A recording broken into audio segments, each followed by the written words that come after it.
మిత్రులకు శుభోదయం. ఈరోజు ఆధ్యాత్మిక ముఖ్యాంశం పరనింద మహాపాపం. మనుషుల్లో చాలా సాధారణమైపోయిన ప్రమాదకరమైన అలవాటు పరనింద. చేసే పనులు, చూసే విషయాలు, మాట్లాడుకునే మాటలు చాలాసార్లు ఇతరుల చుట్టూ తిరుగుతూ ఉంటాయి. ఏదైనా విజయం సాధించినప్పుడు ఇది నా ప్రతిభ అని గర్వపడతారు. కానీ అదే పని విఫలమైతే ఆ కారణం ఇతరుల మీదకు నెట్టి బాధ్యత నుంచి తప్పించుకోవడానికి ప్రయత్నిస్తారు.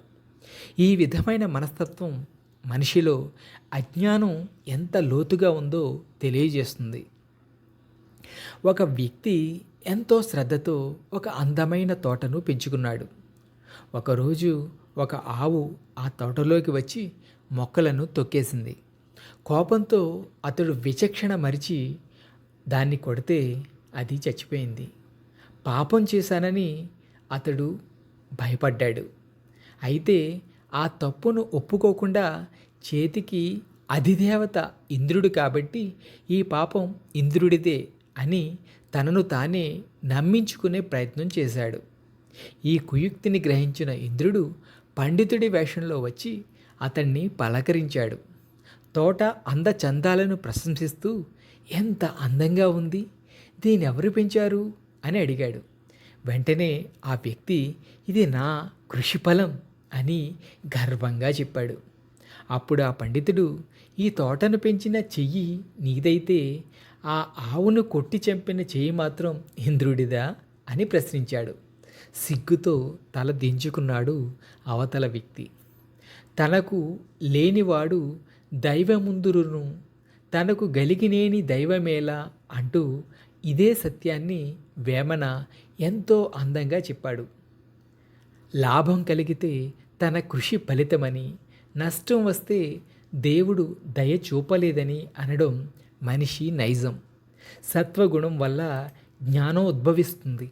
రజోగుణం వల్ల లోభం, తమోగుణం వల్ల మోహం, అజ్ఞానం కలుగుతాయని భగవద్గీత చెబుతుంది.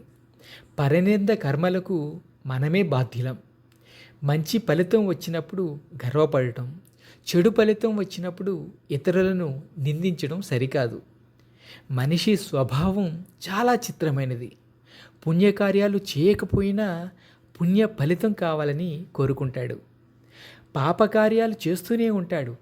పాప ఫలితం మాత్రం వద్దు అంటాడు. ఏ విత్తనం నాటితే ఆ మొక్కే మొలుస్తుంది అనే సత్యాన్ని గుర్తుంచుకోవాలి. తెలియక తప్పు చేస్తే ప్రాయశ్చిత్తం అవసరం.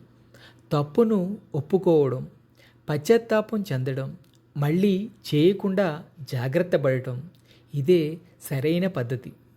పరనింద హత్యతో సమానం అని, ఆత్మస్థుతి ఆత్మహత్యతో సమానం అని శ్రీకృష్ణుడు బోధించాడు. అహంకారం, ద్వేషం లాంటి రాక్షస లక్షణమే పరనింద కూడా. వాటిని వదిలేసినప్పుడే జీవితం సార్థకం అవుతుంది. సత్యమేవ జయతే. మీ రాజర్షి.